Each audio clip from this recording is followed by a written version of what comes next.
හැමෝටම මම අද කියලා දෙන්න යන්නේ කියන්නේ කලින් වීඩියෝ එකේ දාපු දෙවෙනි කොටස මේ. හරි. අපි ඉස්සෙල්ලා කතා කරා අපේ සාමාන්‍ය කොටස් ටික ඒ මූලික කොටස් ටික අපි කතා කරා. එතකොට අද අපි කතා කරන්නේ පිස්ටන් එක කියන්නේ එන්ජිමත් සම්බන්ධව. කියන්නේ අපි එන්ජිම ගැන තමයි මේ කතා කරන්නේ. එතකොට මේකේ තියෙනවා එන්ජිමක් ඇතුලේ කියන්නේ අපි ගත්තාම අභ්‍යන්තර කොටස්. උදාහරණයක් විදිහට කිව්වොත් ටයිමින් චේන් එක තියෙනවා. බයිසිකල් එකට. ටයිමින් චේන් එක මේ පිස්ටන් රින් උදාහරණයක් විදිහට මේක තමයි පිස්ටන් රින් එකක් කියලා කියන්නේ. පේනවා ඇති කියලා මම හිතනවා. මේක මේ ලෑම්ප් මාස්ටර් එකේ පිස්ටන් රින් එකක්. හරි. මේක ලෑම්ප් මාස්ටර් එක වැල් එකක්. මම මෙතනින් ෆොටෝ ටිකක් දාන්නම් ඔය කට්ටියට. මේක වැල් එකක්. මේක අභ්‍යන්තර කොටසක් තමයි මේ ගෑස්කට් එක. හරිද? මම හිතනවා පේනවා ඇති කියලා. මේක තමයි ගෑස්කට් එක. එතකොට මේ කොටස් ගැන වෙන වෙනම ඉගෙන ගන්න ඕනේ. අපි ඉස්සෙල්ලාම එන්ජිමක සාමාන්‍ය බේසික් කරුණු ටික ඉගෙන ගමු. සාමාන්‍යයෙන් එන්ජිමක කියන්නේ අපි මේ এডুকেෂන් channel එකනේ මේකේ රිපෙයාර් කරන සම්බන්ධව තමයි කතා කරන්නේ. මේ රෙකෝඩ් වෙනවනේ. එතකොට මේ එන්ජිමක තියෙනවා පරිමාව කියලා. සහන පරිමාව සහ පිස දමන පරිමාව. මේ දෙකේ එකතුවට තමයි අපි කියන්නේ එන්ජින් ධාරිතාව කියලා. සිලින්ඩර් ගානත් එක්ක මේක වෙනස් වෙනවා. උදාහරණයක් විදිහට මේ සහන පරිමාව කියන්නේ මේ වැල්. ඒ කියන්නේ මේ වැල් එක සාමාන්‍යයෙන් 2 වැල් සිංගල් වැල් තියෙන්නේ සිංගල් වැල් නැහැ. හරිද? 4 ස්ටොක් වල. මම කියන්නේ සාමාන්‍ය මේ වැල් 2 ස්ටොක් වල කොහොමත් වැල් නැහැ. හරිද? කියන්නේ මේ වැල් එක වැල් දෙකක් තියෙනවා. අවම වැල් දෙකක් තියෙනවා. හරි.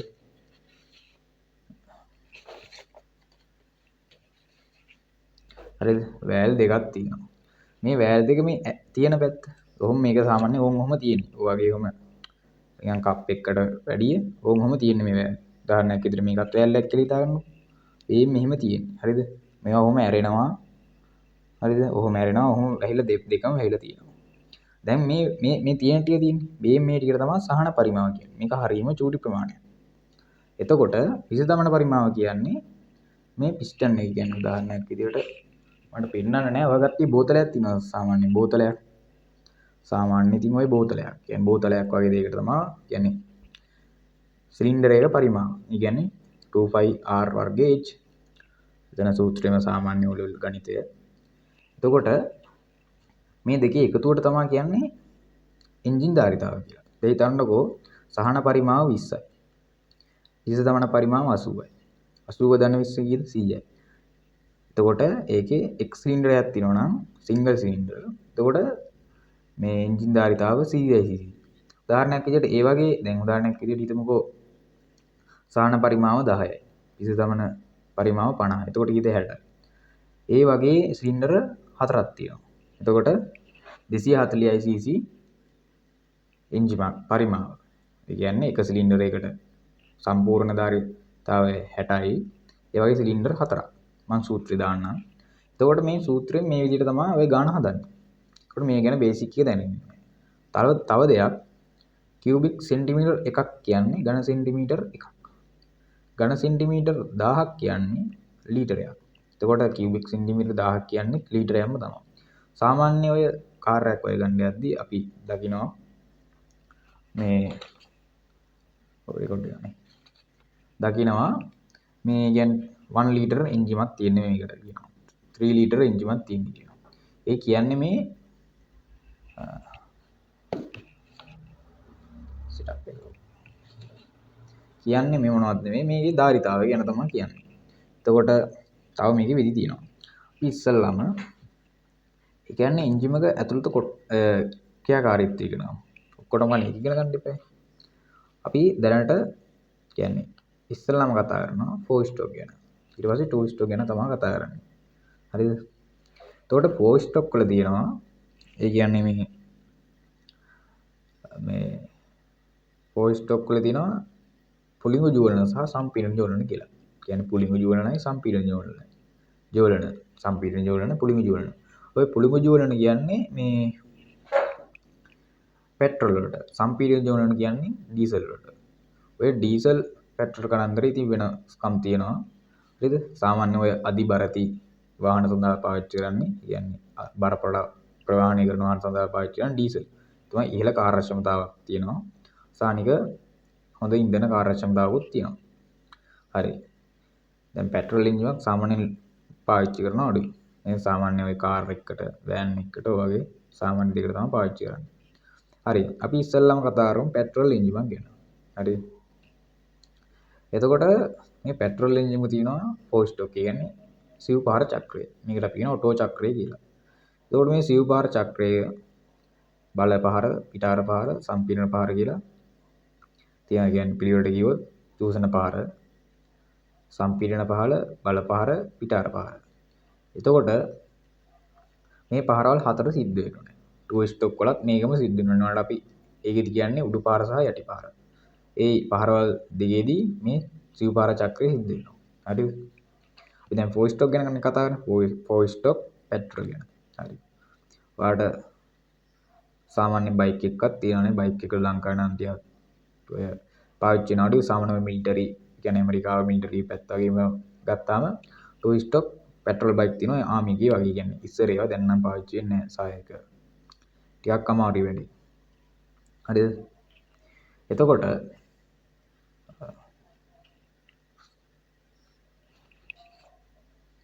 හරිනේ. මේ බයික් කියන්නේ බයික් හෝ මොකක් හරි කියන්නේ එන්ජිමක් මොකක් හෝ එන්ජිමක්. මේ එන්ජිමක අපි ධාරිතාව ගැන කතා කරා. ඒ කියන්නේ හැම වාහනයකම වගේ තියෙනවා. සිව් පහර චක්‍රය අනිවාර්යෙන් තියෙනවා. ඒක ඕකට කියන අපි ඔටෝ චක්‍ර කියලා. හරි. දැන් එතකොට මේ චූසන පහර කියන්නේ මොකද්ද? මම මෙතනින් පොඩි වීඩියෝ කැල්ලක් දාන්නම්. එතකොට ඔයාලට තේරෙයි. මේ චූසන පහර කියන්නේ මේ කපාටේ තියෙනවා නේ. මේ කපාටේ මෙහෙම මේ කපාටේ ඔයාලට පේනවත් ඇති. මේ කපාටේ කොහම කියන්නේ මෙහෙම තියෙන කපාටේ කොහම චූසන කපාටේදී මේ වෑල් එක කොහම ඇරෙනවා. හරිද? මේ ඉන්ලට් පෝට් එකේදී මේ චූසන වෑල් එක ඇරෙනවා කොහොමද? එතකොට මේකෙන් තියෙන කාබේරියටේ තියෙන එන්ජින් එක කියන්නේ මේ ඉන්ධන වායු මිශ්‍රණය නෝ ඒ පෙට්‍රල් වාහන වල විතරයි කාබේරියක් තියෙන්නේ. හරිද? එතකොට දැන් මේක ඇරුණාට පස්සේ කියන්නේ එතකොට පිස්ටන් එක පහළට ගමන් කරනවා. අපි දැන් ඔක්කොටම කලින් දැන් මෙතෙන්ට ආවනේ. දැන් ওই කට්ටියට ටිකක් ප්‍රශ්නයක් තියෙනවා. කොහොමද පිස්ටන් එක පහළට යන්නේ? කොහොමද උඩට යන්නේ? දැන් ඔය ගැන කතා කරන්න අපිට වෙනම තියරි පැත්තක් තියෙන එක තේරෙන්න. හරිනේ. එතකොට දැන් අපි කතා කරමු පිස්ටන් එක චලිතය. ඒ කියන්නේ අපි චලිතය ගැන ඉගෙන ගන්න තුනේ. එතකොට පළවෙනි චලිතය ලියා ගන්න භ්‍රමණ චලිතය. මේවරවමක් යනවා ලක්ෂයක් වට භ්‍රමණය වෙනවා නේද? මේක මේ පැත්තට භ්‍රමණය වෙනවා. භ්‍රමණ චලිතය. උදාහරණයක් විදිහට ෆෑන් එකනේ විදුලි පංකාව මෝටරය භ්‍රමණය වෙනවනේ. හරි. ඒ වගේ උදාහරණ කියලා විදුලි පංකාව නේද භ්‍රමණය වෙන උණෑ වස්තුව. මේකත් භ්‍රමණය වෙනවා නම් මේක භ්‍රමණය චලිතය. හරිද? දෙවෙනි එක ලියා ගන්න මේ දෝලන චලිතය. දෝලන චලිතය කියන්නේ ඔය කට්ටිය පරණ බට්ටර ලොසු තියෙනවා නම් අර වැනෙන්නේ දෙපැත්තට. ඕකට තමයි දෝලනයක් කියන්නේ. දෝලන චලිතය කියන්නේ. කොහොමද දෙපැත්තට වෙනෙනවා.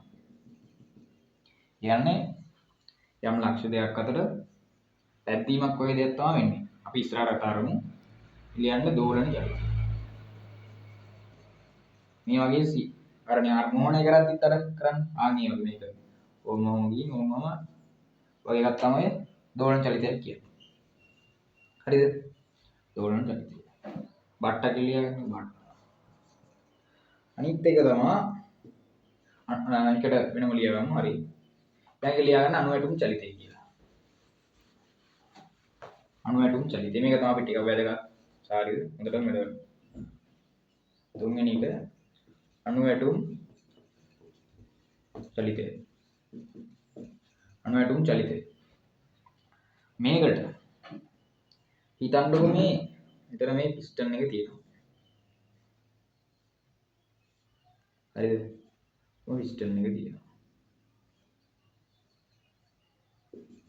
දැන් T D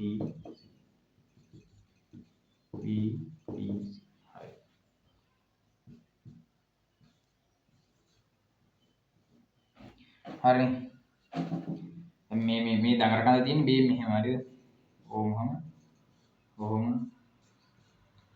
ඕමම තියෙන්නේ. හරි. කලින් දණ්ඩක් එහෙම නෙමෙයි බීම් මේ වගේ තියෙන්නේ. මේවට තමයි පිස්ටන් එක සෙට් වෙන්නේ. මේ පිස්ටන්. ඔහම සෙට් වෙනවා මේවට එහෙම පිස්ටන් ඕමම සෙට් වෙනවා. ඒක මම ඉස්සරහට රුපියක් දාන්නම්. හරිද? මේ දැන් TDC ගානේ ලක්ෂ දෙකක් කියලා හිතන්නකෝ. මේකනේ මෙහෙම හිතන්නකෝ මේක. මේකේ ලක්ෂය. මේක B ලක්ෂය.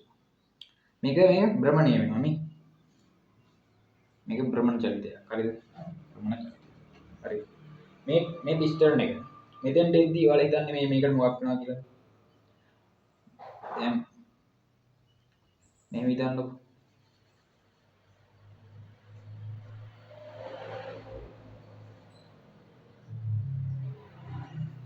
දැන් මේ පිස්ටන් එක මේ හයි වෙලා තියෙන තැන මෙතන තියෙනවා. මේක පාතලෙද්දි මොකක්ද දන්නවද වෙන්නේ? මේක මේ පැත්තට පාතලෙද්දි මේ එතකොට මෙහෙම වෙන්නේ.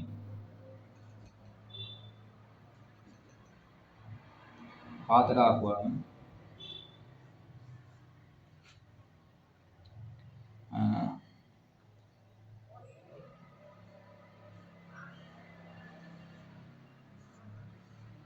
ඕම වගේ එකක් තමයි වෙන්නේ. කියන්නේ මේ කීයක් කැරකිලාද? අංශ 180ක් කැරකිලා. මේක අංශ 180ක් කැරුණාට පස්සේ තමයි ඔය තියෙන්නේ. මේක A ලක්ෂය. මේක B ලක්ෂය. B ලක්ෂයෙන් එද්දි මේකනේ කැරගෙනවා. මේක පාතලෙද්දි ඕම කැරගෙනවා. ඒ අර හැඩේ හින්දා. ඔක පිස්ටන් තවන වල එන්ජින් වර්ක් කියලා හරි මොකක් හරි ඔය එන්ජින් සම්බන්ධ පෝස්ට් එකක් කියලා හරි ගාවම ඔබ කට්ටියට YouTube එකෙන් බලා ගන්න පුළුවන්. මේක පාතලෙද්දි මේකට යම් ස්ථාන දෙකක් අතර නොකඩවා චලනය වීම තමයි අනුමැතිය චලිතයක් එන්නේ. මේ මෙතනින් පාද ආදාළ නැහැ මම ඒක තේරෙන්නේ. හරි මේක තමයි එන්ජින් එක සාමාන්‍යයෙන් තියාගත්තේ. කියන්නේ යම් ස්ථාන දෙකක් තියෙනවා කියමුකෝ. දැන් ඕකට අර ඉන්ජෙක්ෂන් කට්ට ගන්න බෑ. නොකඩවා මේ ක්‍රියාත්මක කරන්නනේ. ලියද හැදාද වොම කර කර ඉන්නේ.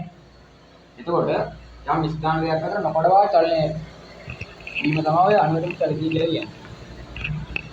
හරිද? මාගේ තේරෙන්නේ නැතිලා